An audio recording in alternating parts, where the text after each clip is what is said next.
que estão nos assistindo pelo YouTube, pelo Facebook. Nós estamos dando início a mais uma aula da Escola Teológica de Preparação de Obreiros para a Obra Missionária do Rei Jesus, e nós estamos estudando uma disciplina muito importante para seminarista, que na verdade no seminário não se dá esse tipo de disciplina, tá? Mas aqui, como nós estamos preparando para a obra missionária, nós aplicamos essa disciplina, tanto essa como o fruto do Espírito. São duas disciplinas que eu acho muito importantes, porque o fruto do Espírito, ele mexe com o caráter do ser humano, ele molda, ele mostra quem realmente tem o amor, né? O fruto do Espírito. Quem não produz o fruto do Espírito não tem amor, não entra no céu também. E a mordomia cristã, que nos prepara para nós administrarmos da melhor maneira possível o nosso tempo aqui na terra, e não virmos com desculpa, dizendo que não está dando para vir para a igreja, porque eu estou sem tempo, quando eu dá 24 horas todo dia. O maior administrador é você, que não sabe administrar o seu dia e as suas coisas. Então, por isso que você vem com essas desculpas esfarrapadas, dizendo que não deu tempo. A gente só pode deixar de vir adorar, servir o Senhor na casa dele, quando tem um motivo de força maior. Fiquei detido no emprego, precisei socorrer alguém.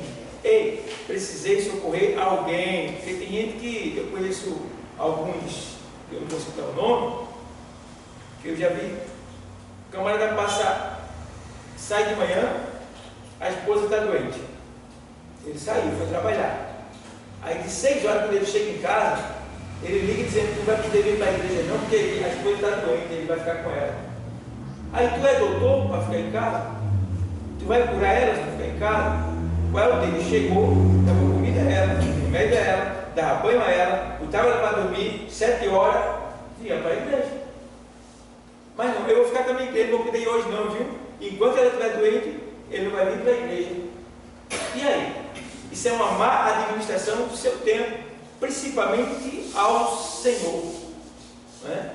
Então a gente precisa saber administrar o nosso tempo para glorificar mais o Senhor e sempre ter exemplo bom para os outros.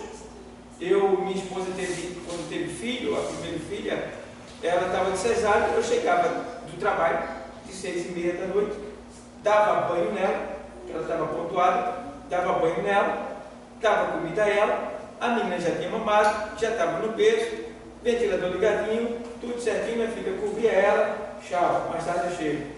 E vim embora. Nunca deixei de fazer aula porque minha esposa estava operada.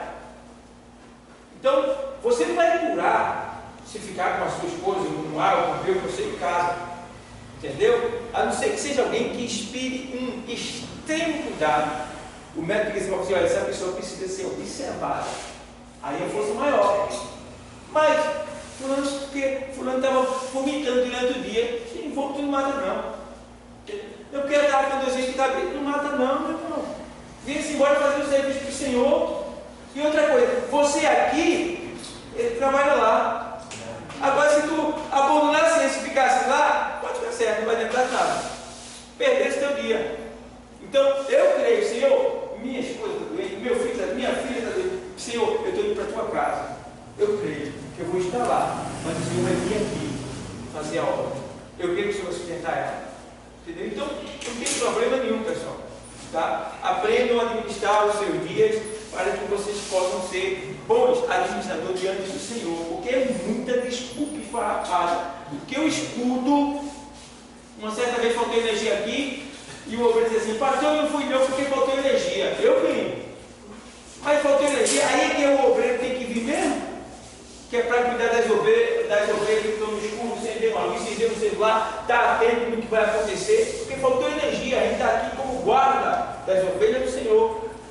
Então, faltou energia, eu não fui não. Se o membro não viesse, eu até entendia, mas o obreiro não pode mesmo. Tem que vir, tem que estar pronto para qualquer situação. Ah, choveu, mas estava muito alagado. Tira o sapato, meu irmão, vem descalço, chega aqui, calça o sapato. Que história é essa? Que desculpa esfarrapada é essa? Então, não tem isso, meu irmão. Eu estou largando quase em cima da hora, já 7 horas. Vai com a roupa dentro da bolsa, a Bíblia dentro da bolsa, toma banho lá e já vem trocar para a igreja, direto para a igreja. Se você chegar aqui de 8 horas, ainda está fazendo uma boa obra. Então, para com essa desculpa esfarrapada para servir o Senhor. É muita mentira dentro da igreja. E nós precisamos ser melhor, porque isso vai atrofiar nossa vida espiritual e vai nos impedir de sermos arrebatados, porque nós estamos diante do Senhor em pecado. Pecado da mentira, pecado da negligência, pecado do relaxamento, tá? Pecado da má administração, da mordomia da nossa vida. Então estamos estudando mordomia justamente para que a gente possa aprender a administrar melhor a nossa vida e o nosso serviço ao Senhor. Porque ninguém deixa de ir trabalhar porque choveu, né? Se arrebenta todo, chega lá. Ninguém deixa de trabalhar porque a igreja está doente. Se arrebenta todo, chega lá. Mas servir ao Senhor, quando der eu vou. Se der, eu vou. Aí não é bom que o Senhor diga quando você estiver precisando dele. Se der, eu te ajudo. Né? E aí, você ouviu uma palavra dessa de Deus? Socorro, meu Deus, me ajuda. Se der, eu cheguei, filho, vai te ajudar. Oh, rapaz. Então, quer dizer, tem hora que realmente Deus nos deixa a ver navio. Ele está vendo tudo, mas Ele deixa. Que é para ver se a gente se toca. Para ver se a gente toma vergonha na cara. Como está escrito lá na carta de Timóteo. Procura apresentar diante de Deus como obreiro aprovado, que não tem o quê? Ele está dizendo, toma vergonha na cara, rapaz. Toma vergonha na cara. Ele está dizendo isso para a gente. Se apresente diante de mim, sem nenhuma desculpa, para que ninguém venha lá com defesa, ó, o obreiro tal, a ovelha tal, a irmã tal, o irmão tal. Então, de modo geral, temos que ter decisões definitivas acerca do Senhor. Senhor, eu vou te servir, não importa o que venha na minha frente. Tá? Eu vou te servir. E não voltar atrás daquilo que prometeu. É muito amém. O que tem de crente em pecado na igreja, no caso do amém, ele não se faz ideia. É muita gente que diz amém e não está nem aí pelo amém que deu. E não sabe que está em pecado. E em Eclesiastes 5 diz, olha, tu, quando fizeres um voto, não tarde em pagar. Tá? Porque Deus não se agrada de sacrifício de tolo. Então, o amém é um voto. Guardem isso na mente de vocês. Viu? O amém é um voto.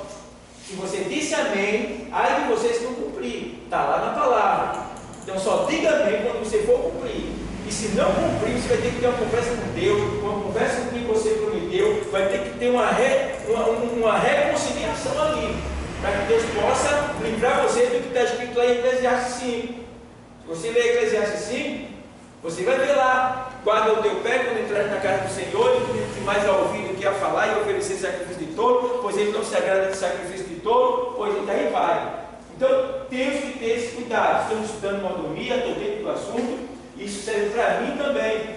Então, nunca eu coloquei obstáculo para chegar na casa do Senhor. Só tem uma coisa que me praticar aqui, é quando eu estou esgotado mesmo, que eu não aguento mesmo, que eu chego de até com uma roupa, com uma bota, com tudo sujo, dentro do sofá, e a mulher nem mexe comigo. Porque ela sabe que se mexer, ela só se ela me arrastar pelo chão, porque eu não saio do lugar. É quando eu estou esgotado mesmo, mas é cansaço. Não tinha como, o corpo não reage. Aí eu tenho que passar mesmo. Mas do contrário, eu chego aqui, meu irmão. Chego, nada me impede de chegar aqui, porque eu sei o compromisso que eu firmei com o meu Deus.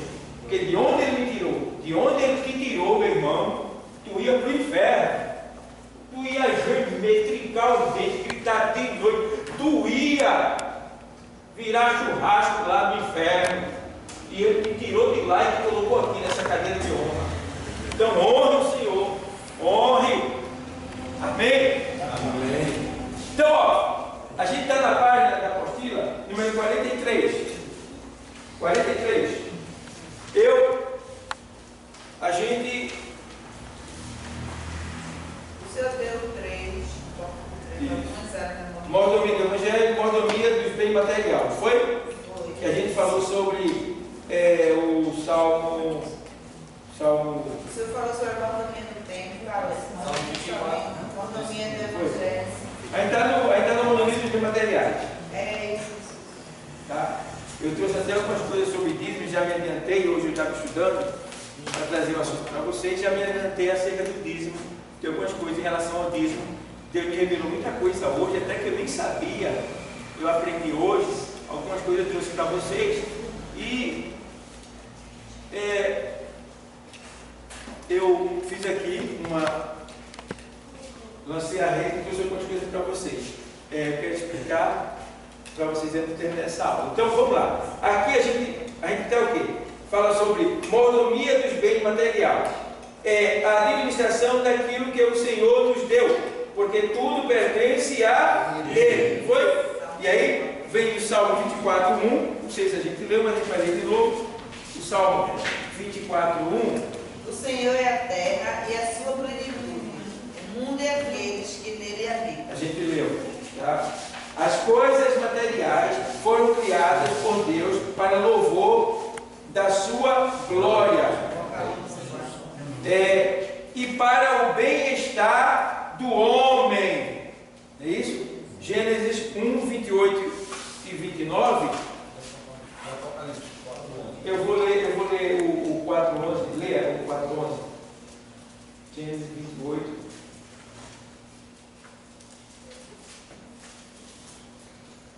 Um 28 de Gênesis. O 4:11 do Apocalipse fala que eu li ele.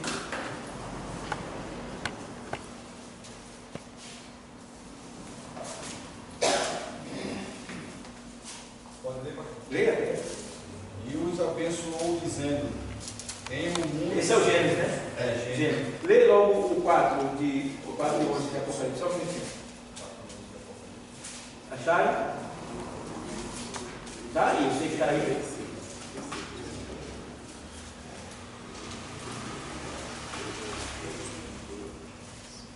Senhor nosso e nosso Deus, tu és digno de receber glória, honra e poder, pois criaste todas as coisas, por tua vontade elas foram criadas e existem. Coisa linda. Ele é digno de honra, de glória, de louvor, porque ele criou todas as coisas, por causa dele todas as coisas existem. Então, meu irmão, eu não sei como é que alguém ainda fecha as mãos para o Senhor. Eu não sei como é que alguém ainda não se dedica a servir ao Senhor como é para servir. A ti pertence honra, glória e louvor, porque tu fizeste todas as coisas e elas subsistem por tua causa. Então, meu irmão, é uma coisa muito linda. Se você analisar direitinho, lê 1:28 de Gênesis, 1:28 e 29.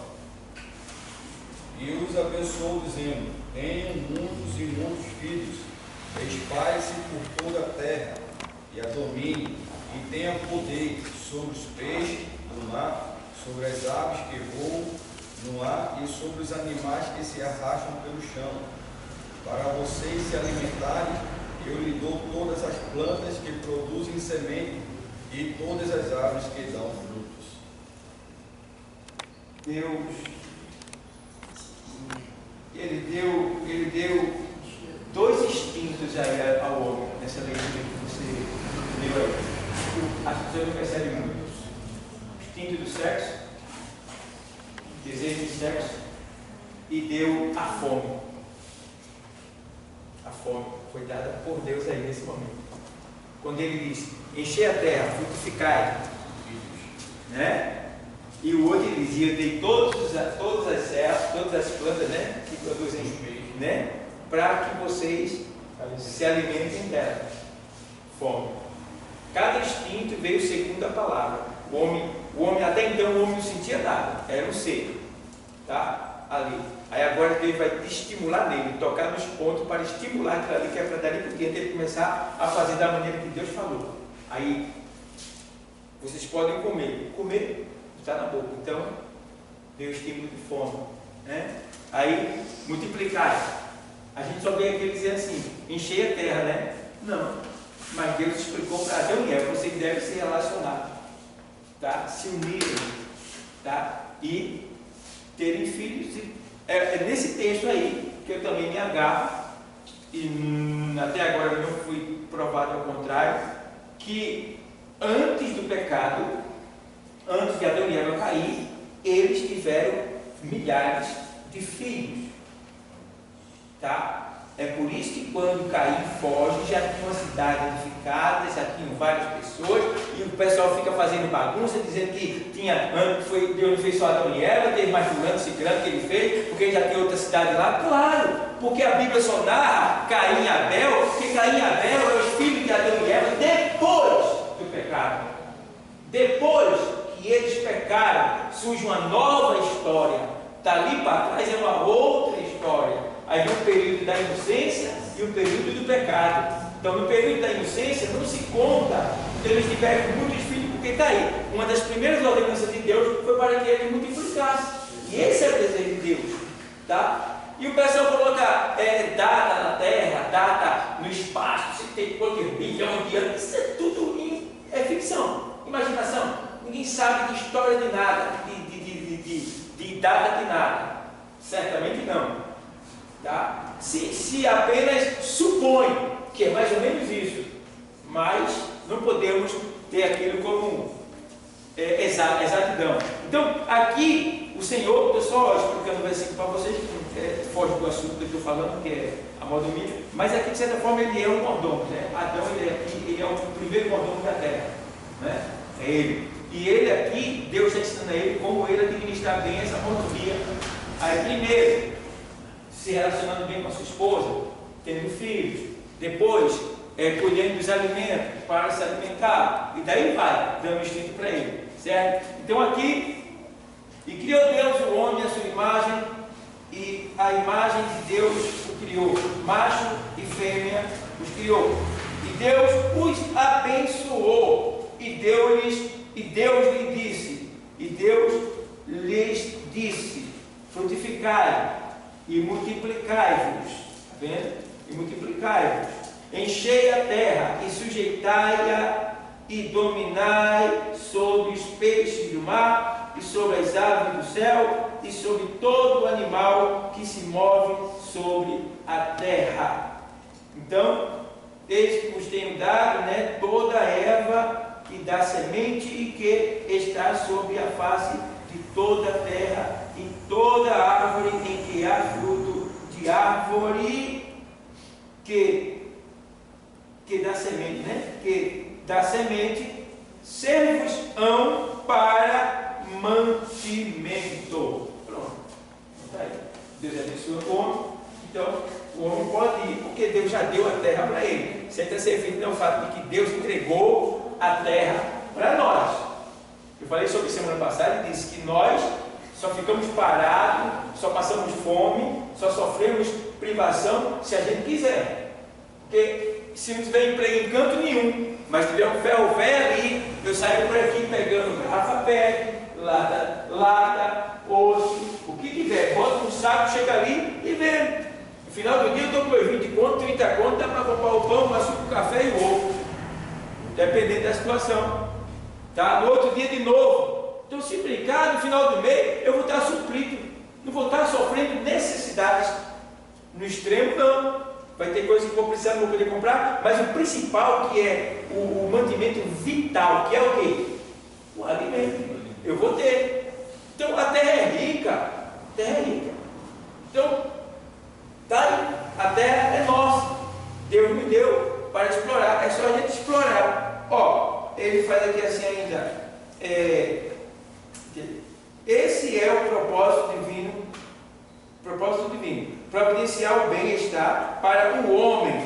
Portanto, o crente pode possuir bens materiais e até muitas propriedades, mas deve considerar o seguinte: o material jamais deve superar o espiritual.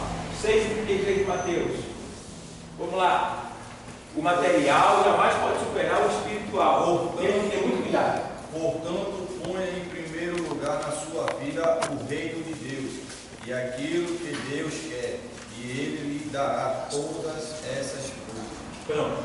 Então, portanto, buscar em primeiro lugar o reino dos céus. Coloque em primeiro lugar o reino dos céus. Ou seja, procure colocar em primeiro lugar a vontade de Deus na sua vida. A vontade de Deus na sua vida.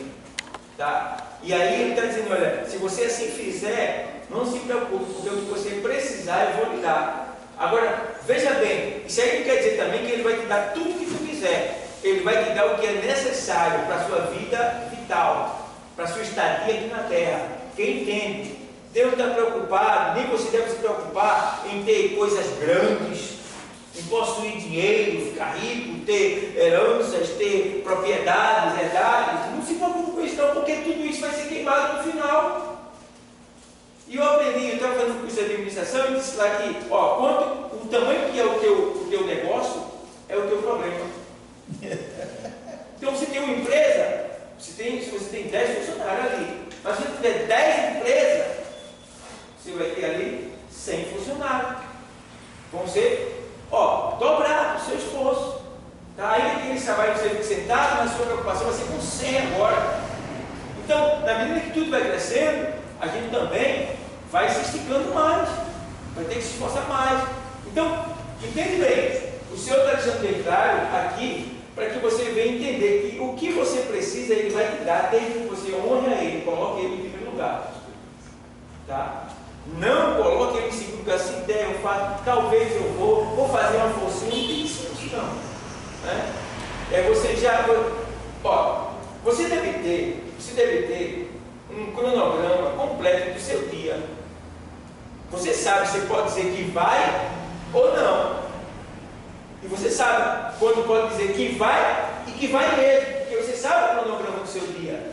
Você se acordou de manhã, você já fez aquilo que você tinha de mais importante, tá? Você já, quem sabe, ganhou o seu dia de uma coisa parecida, mas sabe que de 5 horas você vai largar. Então de 6 horas você pode assumir um compromisso. Certo? Então, olha, 6 horas dá para tu ir lá, se você não tiver nenhum compromisso fora ou já programado, você pode dizer, eu vou. Mas a gente tem espaço para dizer eu vou, mas coloca a dúvida dizendo, se der eu vou, talvez eu vá, eu vou ver se dá para ir. Quando é para Deus, Deus vai dizer, e esse espaço que eu te dei? E esse tempo que eu te dei? E o que eu tenho te dado? E o que eu já provi desde de manhã? Está entendendo? Saber, porém, uma coisa, que Deus não precisa nem de mim nem de você. Deus não é carente nem necessidade de adoração. Porque se tu não adorar, se eu não adorar, Ele tem anjos que estão diante dele, que adoram Ele 24 horas por dia sem cessar. Então Ele não precisa nem de mim nem de você, necessariamente não. Tá? Então o que a gente tem que fazer é entender que quem precisa dele somos nós. E que quanto mais eu buscar Ele, mais eu vou ter dele. Eu vou ter dele. Tá? Então vamos andar por aí, porque aí quem vai ganhar somos nós. Ó, vamos ver aqui, ó. Obter, ou seja, o bem material não deve ser um ídolo em nossa vida. Atos 4:32.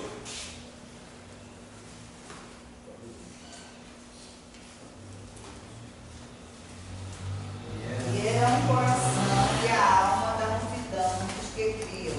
E ninguém dizia que coisa alguma do que possuía era sua própria, mas todas as coisas que eram comuns.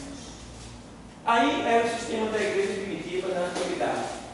Não é como hoje. Eles vendiam suas propriedades e entregavam para os apóstolos. E dali por diante, quando eles vendiam suas propriedades e entregavam para os apóstolos, eles iriam viver na comunidade cristã, tendo direito a tudo. Ou seja, a comida de um era a comida do outro. Tá? Tudo que era vendido e trazido e entregue é para que todos desfrutassem igualmente. Ninguém dizia que tinha mais do que A do que B, todos eram igual, certo? Então esse era o método da igreja primitiva no começo ali. Ele vendia suas propriedades, trazia, entregava para os apóstolos não iam e compravam os mantimentos, e ali a igreja ia se mantendo, ela se tornava uma comunidade, certo? E era unânime na comunhão, na oração e no partir do pão. Não faltava nada, tá? De maneira que quando vinha a bomba também, a bomba era para todo mundo.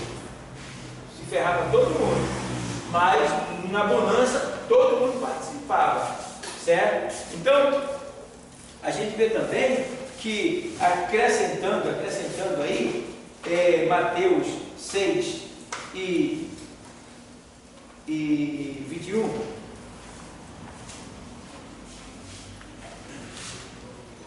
porque onde estiver o vosso, eu vou ler o texto todo, do 19. Não junteis tesouro na terra, onde a traça e a ferrugem tudo consomem, e onde o ladrão onde os ladrões minam e roubam. Mas, vou ler todo o texto. Não junteis tesouros na terra, onde a traça e a ferrugem tudo consomem, e onde os ladrões minam e roubam, mas juntai tesouros no céu, onde nem a traça, nem a ferrugem consomem, e onde os ladrões não minam, nem roubam.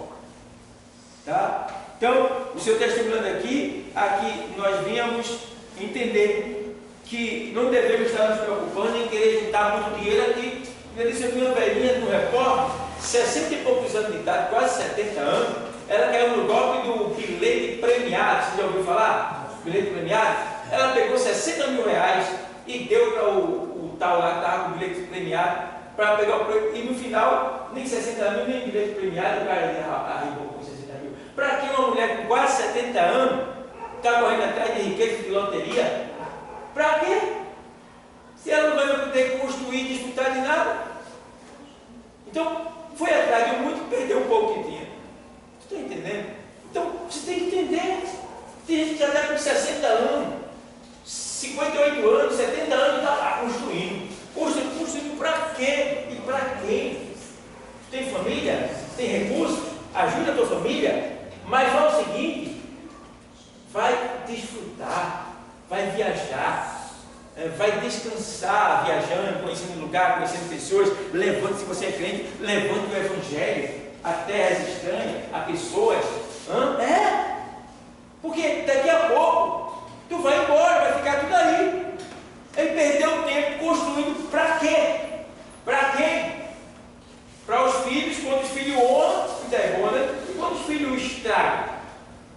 Na bebida, na prostituição, meu pai deixou e aí fica até isso que ele não quiser. Então tem que ter esse cuidado. Aí o texto diz: não ajuntei tesouro na terra. Não quer dizer que você não deve usar. Você deve trabalhar, deve ter suas economias, deve ser bom administrador financeiro também. Tá? Mas você não deve estar voltado só para isso, buscando riqueza. Porque, irmão, eu que falo, toda vez que eu busquei riqueza, irmão, não digo riqueza, mas é um dinheiro extra.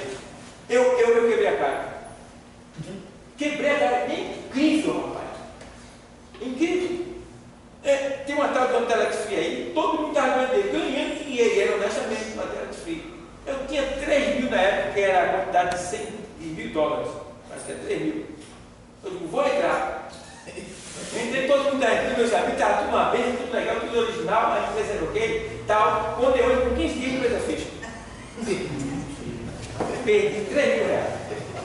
Passei 6 anos juntando dinheiro no banco, recebi um dinheiro de 6 anos, 2 mil e pouco. Aí entrei numa tal de Pipos que tinha.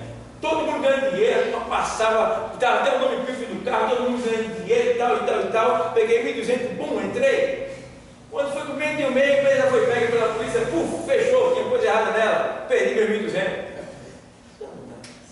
Rapaz, aí chegou, olha eu já joguei tanta cara, tudo que eu entrei deu errado, e não entrei sabendo que era errado, não, era certo, mas só que deu um tal de treco lá, alguém dizia alguma coisa e tchau. Perdeu. Então, trabalhando, Deus me dá carro, Deus me dá moto, Deus me dá comida, Deus me dá casa, Deus me dá tudo. Trabalhando, isso é vida aí. Você está entendendo? Aí para que eu tenho mais coisa atrás disso? Estou fora. Aqui ali, quando eu ligo a internet, ele está lá, ei, quer ganhar dinheiro? Quer ganhar dinheiro? Fica azul. Olha o que tem de propaganda para ganhar dinheiro fácil. E não ganha nada. É só conversa. Então, ele diz aqui, olha, porque onde estiver o vosso tesouro, aí estará também o vosso coração. Quando eu só ligo para dinheiro, só penso em dinheiro, só busco dinheiro, meu Deus é o dinheiro. Está entendendo? Meu Deus é aquilo aonde está o meu coração, porque onde estiver o vosso tesouro, aí está também o teu coração. Então aquilo que eu tenho como meu tesouro, como meu, é ali que está o meu coração. Então eu falo o seguinte: tenha Jesus como seu tesouro, para que o seu coração esteja nele e dele esteja em você. Aí sim, o que você precisar ele vai lhe dar. Por quê? Aqui está dizendo no texto, ó, o que ele diz aqui, ó. Ele fala assim, ó, assim, porque onde estiver o vosso tesouro, ali está o vosso coração. A candeia do corpo são os olhos, de sorte que se os teus olhos forem bons, todo o teu corpo terá luz. Se porém os teus olhos forem maus, o teu corpo será tenebroso, será treva. Se portanto a luz que em ti há são trevas, quão grandes serão tais trevas?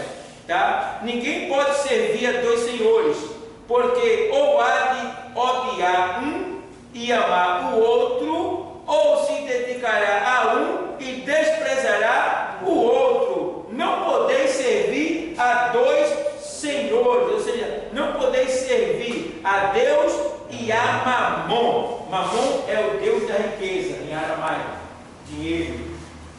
Eu não posso servir a Deus e a dinheiro. Eu escolho, ou Deus ou dinheiro. Infelizmente tem muita gente que está na igreja, mas o seu coração ainda está no seu dinheiro, ele ainda serve o dinheiro, porque quando fala qualquer coisa de gastar dinheiro, o caminho é esse.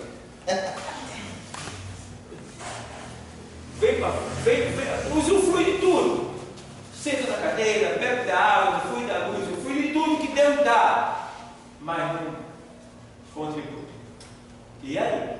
É uma pessoa que está voltada para o seu dinheiro, né? Eu me lembro de um velhinho que ele tem 90 anos, ele é da igreja, mas ele não dá o dízimo, ele dá oferta.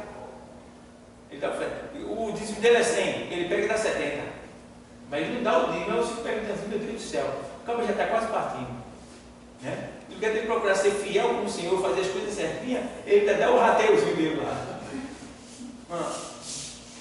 São pequenos detalhes que Deus fica observando, que fica caracterizado que a gente não tem sido fiel como devíamos ser. Então, vamos ter esse cuidado. Aí diz aqui assim, o bem material deve ser adquirido com honestidade. Com honestidade. Tem alguma coisa, alguma máfia no meio, se sai. Não entre não. Tá? Romanos 13, do 13 ao 14.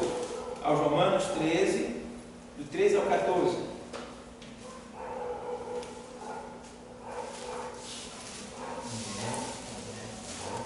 Andemos honestamente, como de dia, não em glutonaria, nem em bebedeira, nem em desonestidade, nem em desilusões, nem em contendas e invejas. Mas revestimos do Senhor Jesus Cristo, e não tenhais cuidado da carne em suas concupiscências. Concupiscência é o desejo desordenado dos olhos. A gente é atraído pelos olhos que a gente fez. Entendeu? Então, quando a gente olha muito para uma coisa, a tendência aquilo nos fisgar. Tá? Então, porque os olhos é a janela da alma. Então, ele está dizendo aqui, que nós devemos ter cuidado com a concupiscência, que começa por aí. E o outro ponto ele tem que ser bem claro: cuidado, não ande em glutonaria, porque tem gente que só pensa em comer. Glutonaria é o abuso da comida. É quando você come, não para de comer, quer comer, então para dormir, come para dormir, e aí vai. É só comer, só pensa em comer. E come que passa mal. Come que passa mal. Então, é pecado. Paulo chama de glutonaria. Existia uma tradição antiga que dizia que eles iam para as festas e levavam uma pena no bolso, na vestimenta guardada. Se tivesse 40 pratos, ele comia os 40 pratos. Ele comia primeiro 5 tipos de prato. Aí ele ia lá no lavador, aí botava a pena na garganta e lançava fora, se lavava, voltava lá e comia mais 5 pratos. Aí voltava lá, colocava a pena na garganta, aí depois voltava lá e comia dos 40 pratos. Aí Paulo sabia disso também. Aí condenou a glutonaria, que é o abuso, né? É quando o homem come além do que devia comer. E aí ele junta a glutonaria, aí junta também aqui a concupiscência que vem pelos olhos.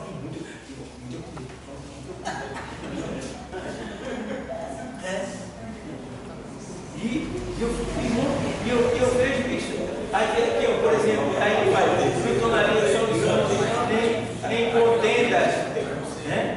Aí ele deixa bem claro aqui, aí ele faz: mantemos honestamente como de dia, não em glutonaria, nem em bebedeiras, nem em desonestidade. Então, nem em dissoluções, que é indecência, né? nem em contendas, que é brigas, né? Separações, e nem inveja. Não tem inveja de nada de ninguém.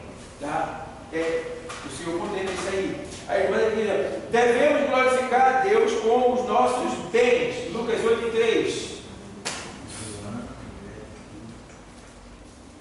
Lucas 8:3.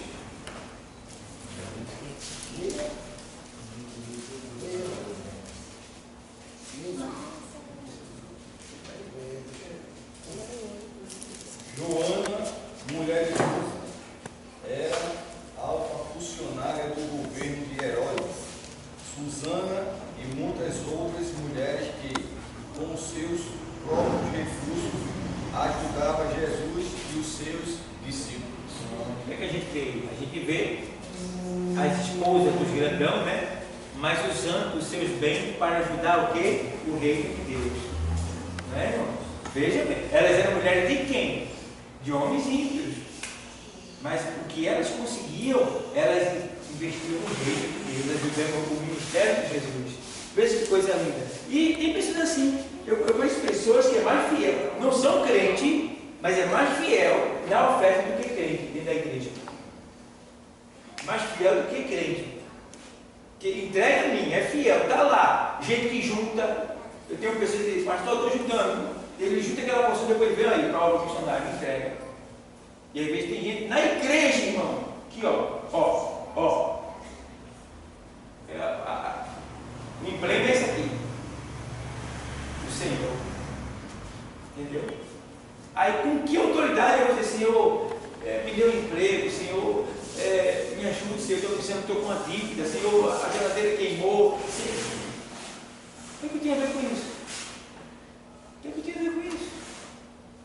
O dízimo tem uma. Eu estava lendo hoje uma expressão sobre o dízimo, e ele pega uma ordem decimal e bota para a esquerda. É mais ou menos assim. Eu tenho. Porque Deus não pede nada que Ele não te deu. Deus não pede nada que Ele não te deu. Quando Deus manda que você dê o dízimo, é porque Ele já te deu. Já te deu 1.000. Você vai dar só 10%. Tá? Então, Deus não pede nada que Ele não nos deu. Tá bom? Se não tem nada, não vai dar nada. Tá? Então, vê como Deus é bom. Ele não pede a você o que você não tem. Tá? E outra coisa, Ele não pede a você o que não foi sacrificado, que não veio dele. Você tem 100 milhões, é ímpio. Aceitou Jesus hoje. Tem 100 milhões é teu. Só vai passar a dar dízimo o que tu ganhar daquele dia por diante. Não é que 100 milhões que tu tinha por exemplo, é teu. Agora, dali por diante, tudo que vier vai vir por vontade do Senhor. Então você deve agradecer ao Senhor com o que você vai ganhar dali para frente. Glorificar o Senhor. Então é mais ou menos isso. Mas, por exemplo, você pega aqui, você ganhou R$1.000. Aí 100, né? Você vai dar 100 e por 900. Veja bem, tem pessoas que ganhou 1.000, ela só tem que dar 100, mas ela olha mais para os 100 do que para os 900 que ela tem. Isso acontece. Eu vou dar 100, mas eu vou ficar com 900. Ô, rapaz, infeliz. Deus te deu 1.000, te deu saúde, livramento, muitas vezes tu ia ser assaltado, tu pegou um vírus, Deus não viu, tu não viu, Deus matou, né? Deus criou várias situações para que tu conseguisse chegar a esse patamar de vida, e tu chegou e agora tu fica fazendo, quero fechar a mão. Tá bom, faz o que tu quiser, não tem problema nenhum, mas depois tu vai precisar de Deus de novo, né? Então não vai ter autoridade nenhuma para entrar na sala do trono da graça, porque você me pede no reino de Deus. Tem uma coisa, pessoal, deixa eu entrar aqui para ficar melhor para vocês. Vamos lá. Ó, vem aqui. Eu coloquei aqui a questão da mordomia. O que é o princípio da mordomia? O que é o princípio da mordomia? O princípio da mordomia cristã é administrar, guardar, cuidar daquilo que é deixado sob nossa responsabilidade. Então, esse é o princípio da mordomia que nós estamos estudando. Tá? Aqui a gente vê. E ou seja, aqui, responsabilidade, ele fala aqui. E é o proprietário que determina as normas. Tá? Entendendo que nós somos mordomos de Deus. Tá? E é Ele que determina as normas para nós. Então tudo que nós temos tem que ser administrado e gasto e usado para a glória de Deus. Tá? E aí a gente vê aqui também, aí no caso aqui ele faz assim, proprietárias, normas, né? O desempenho de função, por exemplo, o texto de Lucas 12, 42 e 48, vamos ler aqui, Lucas, o Evangelho, 12, 42 a 48, eu vou ler para você, para adiantar aqui, 12, 42 a 48, diz assim, ó. E disse o Senhor: qual é, pois, o mordomo fiel e prudente, a quem o Senhor pôs sobre seus servos, para lhes dar a tempo a ração? Ou seja, Deus está perguntando quem é o mordomo fiel que Ele colocou sobre seus bens, sobre seus servos, né? Para lhe dar o alimento na hora certa. Interrogação do texto, tá? Segue de interrogação. Quem é? Aí você diz: eu sou o mordomo que o Senhor precisa que eu seja. Aí Deus está não. Mas ele está perguntando: quem é? Aí ele faz, aí ele dá a dica. Se você for um mordomo fiel e estiver ali quando o Senhor lhe mandar, como o Senhor lhe mandou, como o Senhor lhe ordenado, ao presente, vamos lá. Aí ele diz assim: bem-aventurado aquele servo a quem o Senhor, quando vier, achar fazendo assim como? Servindo na igreja, amando, perdoando, jejuando, lendo, evangelizando, se alegrando na presença do Senhor, servindo, dando dízimo, dando oferta, inteiramente envolvido nas coisas de Deus. Ele está dizendo que é bem-aventurado. A expressão bem-aventurado quer dizer mais do que feliz. A expressão bem-aventurado não se aplica a nada da terra, porque nada da terra pode nos produzir uma bem-aventurança. Só o Reino de Deus que pode nos produzir essa bem-aventurança, que é uma alegria além da alegria, que ninguém pode sentir na terra, só no Reino de Deus. Então, ele está dizendo, bem-aventurado, ou seja, você vai ser muito mais feliz do que se você tiver muito dinheiro e não ligar para mim e estiver gostando da sua vida aqui na terra, você está se dividindo, tá, mas muito mais do que a sua diversão, do que você vai ter aquele que se dedicou ao meu querer e à minha vontade. Amém? Estão entendendo? Estão entendendo? Aí ele faz aqui, ó. Aí olha o que ele faz mais. Aí ele faz, mas se aquele servo disser em seu coração: o meu senhor tarda em vir, e começar a espancar os criados e criadas, e comer, e a beber, e a embriagar-se, virá o Senhor daquele servo no dia em que ele não espera, que é a volta de Cristo. O Senhor aqui é Cristo, tá? E não espera. Aí, virá o Senhor daquele servo no dia em que o não espera, e numa hora em que ele não sabe, e separá-lo-á e lhe dará a sua parte com os infiéis. Aqui os infiéis se referem a aqueles que vão para o inferno, tá? Então quando a gente está aqui e a gente começa a beber, a comer e a farrar, né, sem ligar para o que é do Senhor, se zelar pelas coisas de Deus, ele vai vir e vai nos separar com os infiéis, porque mesmo estando aqui, a gente está fazendo pior do que os que estão lá fora. Está entendendo? Porque a gente está na presença de Deus, sabendo como devemos nos comportar e não fazemos como devemos. Então se torna pior do que aqueles que estão lá fora. Tá? E aí ele diz aqui assim agora: e o servo que soube a vontade do seu Senhor e não se aprontou, nem fez conforme a sua vontade, será castigado com muitos açoites. Tá? Mas o que o não soube e fez coisas dignas de açoites, com poucos açoites será castigado. E a qualquer que muito for dado, muito se lhe pedirá. E ao que muito se lhe confiou, muito mais se lhe pedirá. Então, quanto mais Deus te deu, mais Deus vai requerer, tá? Mais Deus vai cobrar. Certo, pessoal? Então a gente precisa ter esse cuidado. Então, aqui mostra bem que o desempenho de função que mostra nesse texto aí, ele é para ser seguido dessa maneira que está aí, no sentido literal. Se deve servir o Senhor com prontidão. Porque aí está falando de alguém que toma conta de uma porteira e que deve estar atento para quando seu Senhor voltar a abrir a porta. Mas o servo que não vigiou, começou a beber e a comer, o que acontece com o porteiro? Ele dorme, ele cai. Quando o Senhor chegar, ele não vai ver. E aí, meu irmão, dançou. Então, aqui a gente vê isso. Aí vai, reforça bem esta ideia ao ilustrar sentido de mordomia. Isso aí você vê que o sentido da mordomia está aí, nesse texto que a gente leu. Como o mordomo era um escravo, né? Então Deus é o dono dos nossos bens. Então a gente, ou seja, a palavra mordomo, na raiz da sua palavra, se refere a um escravo. Ele é um escravo, escravo é um servo, escravo é um diácono. Então a palavra mordomo deixa bem claro que nós não somos dono de nada, nós somos apenas o quê? Administrador. Não temos nada aqui. Tudo que tu tem é do Senhor, pertence a Ele. Tá? Então fica bem claro isso. Aí ele faz: Deus é dono dos nossos bens.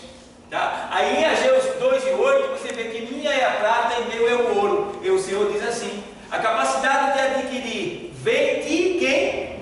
De Deus. Você vê lá em Eclesiastes 5:19, veja o que tem lá, Eclesiastes 5:19, ele fala sobre 5:19. Quanto ao homem a quem Deus deu riquezas e fazenda, e lhe deu poder para delas comer e tomar sua porção e gozar do seu trabalho, isso é dom de Deus. Meu Deus do céu. Todos os ricos que você conhece, todos os milionários, é dom de Deus. Porque tudo que ele conseguiu foi com a sabedoria que ele tem, o dom que ele tem em si, tá? O despertamento do seu ser, da sua mente, o seu desenvolvimento psicológico. Então, isso é dom de Deus. Foi Deus que deu a mente, o espírito, a sabedoria para o homem. Então, isso é dom de Deus. Tudo que o homem consegue, tudo que o homem constrói é Deus, através dele.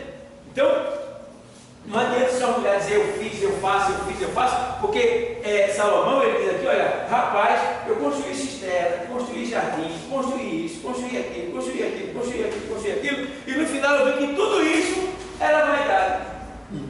Vaidade, porque ele morreu e não levou nada.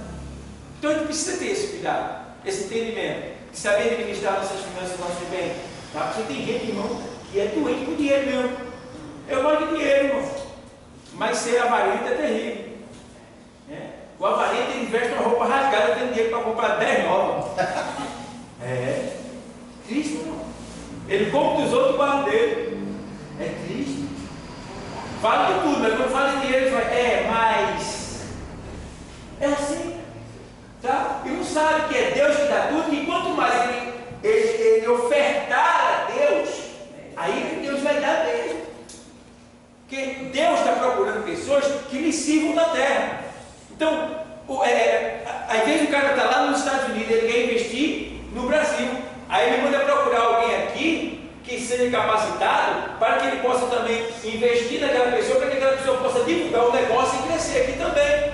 Então assim é Deus. Deus está procurando pessoas que ele possa investir para que essas pessoas também possam o quê? Através delas, Deus ser. E essas pessoas somos nós, que Deus confiou para que a gente possa, para que através de nós, como a gente já estudou sobre a mordomia dos talentos, Ele nos deu dinheiro espiritual, para a gente negociar e crescer para quando Ele voltar. Então o propósito de Deus é que a gente povoe o céu, a gente traga vidas para Ele aqui, né? Conquiste vidas para Ele aqui. Então aqui, por exemplo, a gente vê que no texto aqui ele fala, cadê aqui? Eu vim aqui, tá, dom de Deus, diz bem, né? Ele vem aqui, aí vai, minha prata, meu ouro, é dom de Deus, tá aqui, vem de Deus. Aí ele leu Eclesiastes 5:19, né? Aí agora a gente vem para aqui agora, guarda-te que não te esqueças do Senhor. Aí vai, Deuteronômio 8:11, vê lá. Isso aí é Deus. Ó, o que é que Deus está dizendo com isso para a gente hoje? é que tem pessoas que estão aqui hoje, que estão nos assistindo, que possivelmente, pode ser que você até tenha uma boa administração, mas está começando a aprender. Aí ele está dizendo, eu vou te dar, eu vou te abençoar, eu vou te enriquecer, tá? Eu vou te enriquecer. Mas eu não porém, quando eu te enriquecer, aí ele diz isso daí, veja Deuteronômio 8, 8 e 11, que é esse aí quem vai ler, né? 8 e 11, é isso? 8 e 11. Aí eu vou ler aqui para você, porque eu leio mais rápido. Vê aqui, ó. Deuteronômio 8 e 11. Deixa eu ler aqui para você. Aqui, chega. 8 e 11, ele diz exatamente assim. Deixa eu ler aqui, que eu leio mais alto para vocês. Vamos lá. Ó, diz assim, ó. Guarda-te para que te não esqueças do Senhor teu Deus, não guardando os seus mandamentos e os seus o quê? E os seus o quê? Estatutos. Que hoje te ordeno. Então, quais são os estatutos, as ordenanças do Senhor? É para que quando o povo de Deus entrasse na terra prometida, eles iriam enriquecer.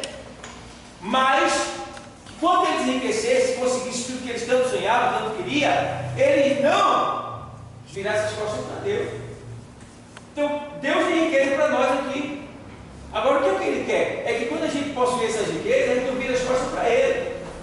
Agora, sabendo, porém, que para conseguir essas riquezas, a gente vai ter que andar segundo os mandamentos, os estatutos do Senhor. Aí a gente vai conseguir. Hoje eu estava estudando sobre essa questão do dízimo, e eu estava olhando, meu Deus, eu descobri uma coisa hoje que eu não sabia. É incrível. Quem são os homens mais ricos do mundo? Os homens mais ricos do mundo é os árabes e os israelitas, os judeus. E os árabes é descendência de quem? De Ismael, a quem Deus fez a promessa, filho de Agar. E os judeus, descendência de Abraão. É os dois povos mais ricos do mundo. Os maiores cineastas americanos, produtores de cinema, são judeus lá nos Estados Unidos. Tá? Judeu é difícil você ver um pobre. Então, você vê que os dois povos, aí eu descobri, meu Deus do céu, como tem gente aqui no Brasil, e crente que está levando lapada e não sabe, rapaz, o bicho está, mas é bem pregado, miserável e pirangueiro, rapaz, triste e feliz, abre a tua mão, rapaz, que coisa triste, rapaz, eu descobri, sabe por que eles são os mais ricos? Sabe por que eles são os mais ricos do mundo, esses dois povos, os árabes e os judeus? É por causa disso daqui, ó, que eu escrevi para vocês, ó. Olha, para vocês terem uma ideia, olha aqui, ó. Além dos dízimos para os judeus, o dízimo se divide em 5 partes. Todo judeu ele é dizimista. Todo judeu ele é dizimista. Entendeu? E todo árabe também ele é dizimista. Porque o muçulmano também dizima. Tá? E a lei do dízimo, ela se divide em 5 partes, ou seja, os judeus e os árabes, no caso os judeus, eles dão 5 tipos de dízimo. Poxa, só pode ser milionário, irmão. A gente dá umas. Tá na força, irmão, fica acabando de ficar feio. E aí quando está querendo alguma coisa de Deus, aí dá, sabe? Quando na verdade não é assim. Está querendo alguma coisa de Deus, aí dá. Mas ó, para você ter uma ideia. Em 5 partes. O dízimo para os judeus é dividido em 5 partes. No caso, divide-se em 5 partes. A primeira parte, a primeira parte dos dízimos dos judeus é dada aos levitas. Os levitas que tomam conta da casa do Senhor. Levita. Quem de levita é cantor, né? Levita não é cantor. Levita é serviçal da casa do Senhor. Entende bem? Por exemplo, se eu sou levita, o mais indicado para um levita é um diácono. Porque o levita ele cuidava da abertura dos cultos, dos louvores, da limpeza dos utensílios da casa do Senhor, varria, ele era responsável por tudo isso. Então, o dízimo era para os levitas, tá? Até porque esse sacerdócio aqui não tinha herança. Então, eles pegavam a maior parte dos dízimos, tá? Aí a segunda parte é para o sacerdote, a família do sacerdote, que o sacerdote era totalmente entregue ao serviço do templo. Então, a família dele tinha que viver do dinheiro do dízimo que dava também. Tá? Então eles tinham parte do dízimo, tá? A família do sacerdote. O sumo sacerdote também ganhava o dízimo, também usufruía do valor do dízimo que era dado, tá? E as viúvas e os órfãos. 5 partes, 5 tipos de dízimo que o judeu dá. Vê bem, para o levita, para os sacerdotes, subsacerdotes, viúvas e órfãos. Meu irmão, só pode ser rico um povo desse. Vejo várias coisas na internet assim, olha o segredo dos judeus, o segredo dos judeus, o segredo dos judeus. O segredo dos judeus é isso, rapaz. É que embora eles estão desviados, afastados de Deus, mas eles temem a Deus. Eles respeitam a lei de Deus, mesmo estando divorciados de Deus. Mas eles respeitam a lei de Deus e são fiéis nos dízimos na oferta. Por quê? Eles sabem que é isso daqui que mantém a promessa de Deus na sua terra e na vida dele também. A bênção de Deus. Está entendendo, pessoal? Então aqui está o segredo. Dízimo que o povo aqui no Brasil, cadê? Onde é que tem na Bíblia dizendo que é para dar Bíblia no Novo Testamento? Onde é que tem? Cadê? Onde? Eu quero ver dizendo, dá dízimo no Novo Testamento, eu quero ver. Ô infeliz! Entenda uma coisa. O primeiro dizimista foi quem? Abraão. Quando Abraão deu dízimo, tinha lei? Não tinha lei. Não tinha lei. Por que Abraão deu dízimo? A palavra dízimo surge ali. Porque a palavra dízimo surge ali? Porque antes dali já existia o rei de Hammurabi. O rei de Hammurabi era um rei bem sucedido. Um rei bem sucedido. E esse rei, tudo que ele fazia dava certo. Então muitas nações se copiavam pelo código de Hammurabi. Tá? E a lei de Moisés é copiada. Quase 60% da lei de Moisés é copiada do código de Hammurabi. Se você lê o código de Hammurabi, parece que você está lendo os 10 mandamentos. Tá? E você vê também que o dízimo era usado também. O dízimo aqui, ó, deixa eu ver aqui, ó, ele coloca nos egípcios aqui, que eu estou adiantando para ganhar tempo aqui. O dízimo era praticado pelos antigos egípcios na Babilônia. Meu irmão, isso vem de muito longe.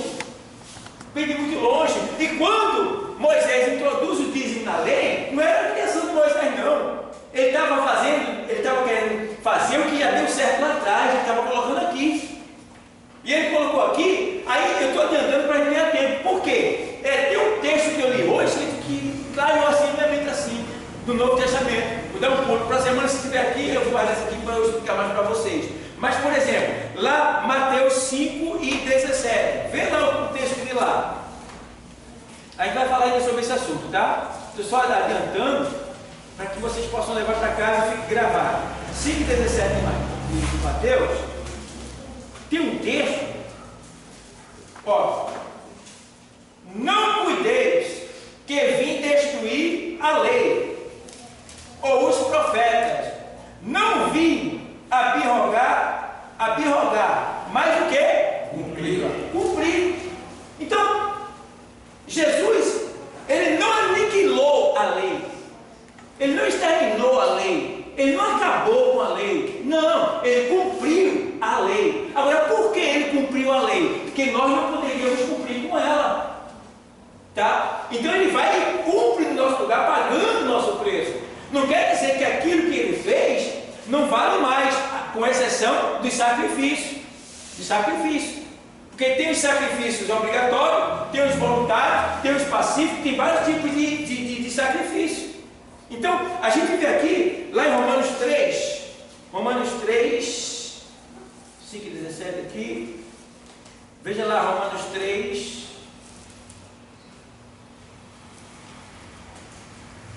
e 31.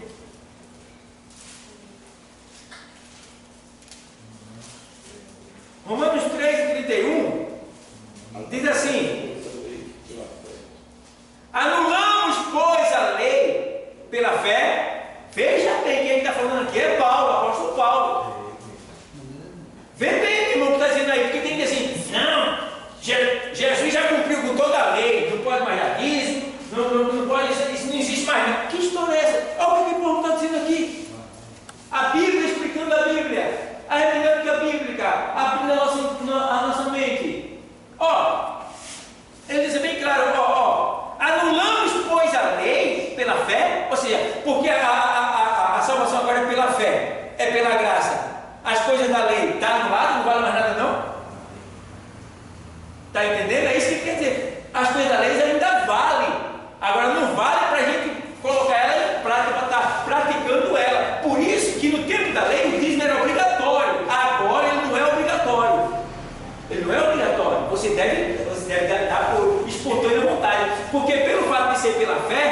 eu der por pressão, por cobrança, eu vou dar em pecado. Tu está entendendo? Então eu tenho que ter esse estímulo dentro de mim para valer pela fé. Então, pelo fato da fé, então aí ele diz aqui, anulamos, pois, a lei pela fé. Então, pelo fato de eu ter fé, ter salvação ser pela graça, então tudo está anulado, não vale mais nada. Dízimo não vale mais, né? O amor, o perdão, né? O adultério, a lei não vale mais. Então a gente tem que ver, tem que analisar direitinho. E não tem uma palavra que diz assim, não vem anular a lei, mas sempre aperfeiçoar. Não é anular, ele diz aqui, cumprir, é cumprir. É isso que eu estou lendo, é isso que eu li aqui, que é 5,17 de Mateus. Eu não vim, né, destruir a lei, que em outra linguagem existe, em outra tradução, né? Mas eu vim cumprir, não vim destruir. Eu não vim anular, eu vim cumprir ela. Não quer dizer que ela fale. Entendeu? Então quer dizer, que quando ele diz que eu vim cumprir, ele está dizendo, eu não vim abirrogar a lei, eu vim cumprir ela. Porque vocês não conseguiam. Então eu fiz com vocês. Mas não quer dizer que a lei é inválida, não serve mais. A lei ainda vale.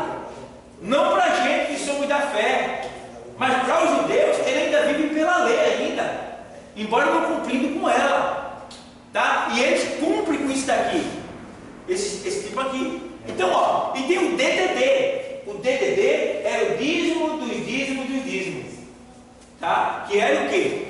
O dízimo, aí vai, uma pessoa, judeu, dizimava para o levita. O levita dizimava para o sacerdote. O sacerdote dizimava para o sumo sacerdote. O sumo sacerdote dizimava para os órfãos, para as viúvas. Então existia um rodízio, tá? E aí você vê que porque eram 5 tipos de sacrifício de animais que eram sacrificados para Deus.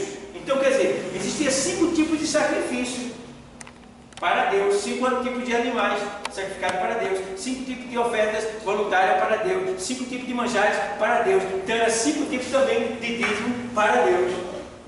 Os judeus são fiéis à palavra, é por isso que eles são o povo mais rico da terra.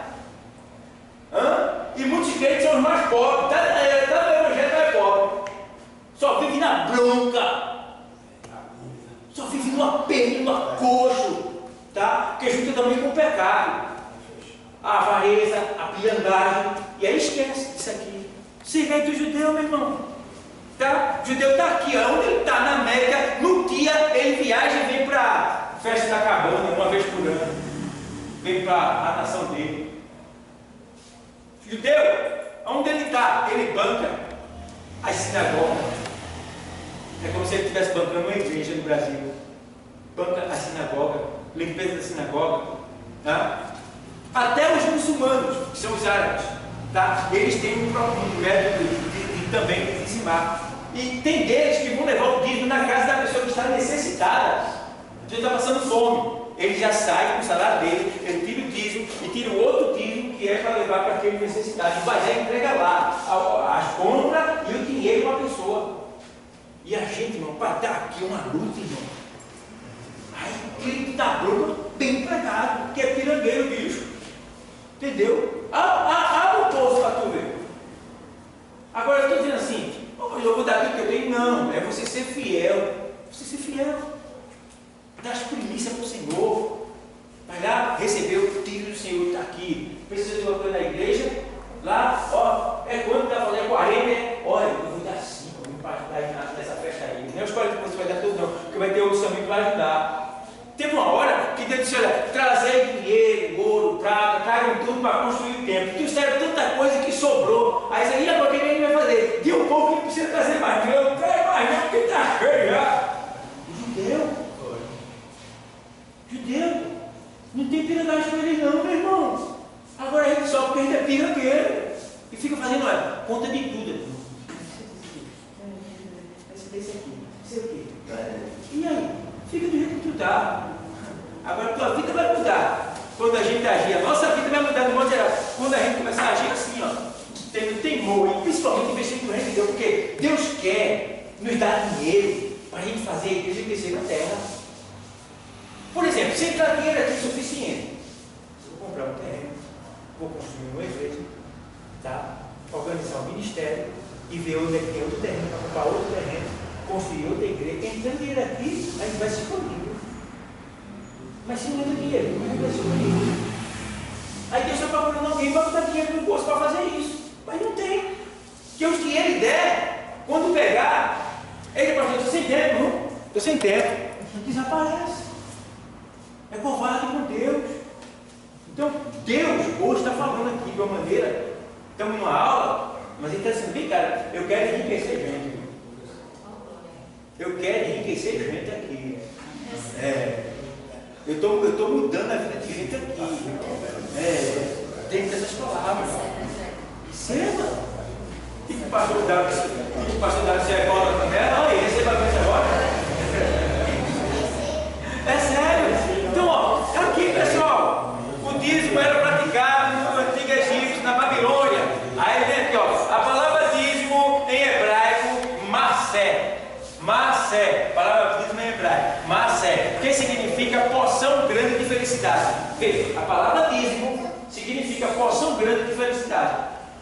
Então, quando eu estou dando o dízimo, eu estou dando a minha alegria, a minha felicidade em ter recebido aquela porção. Aí eu vou lá e estou dando a minha gratidão. Olha para ele, irmão, que coisa linda. Isso aqui não é coisa do pastor Dauro não, tá? Aí ele marca assim, ó. Aí ele vem. Em Mateus 23, só para você ter uma ideia. Mateus 23. Sabe para a semana? A gente fez isso daí. Que Deus continue abençoando a todos. Em nome de Jesus Cristo, Pai do Senhor. Deixa o teu legal, compartilha esse vídeo, faz as perguntas. E Pai do Senhor, patrocínio.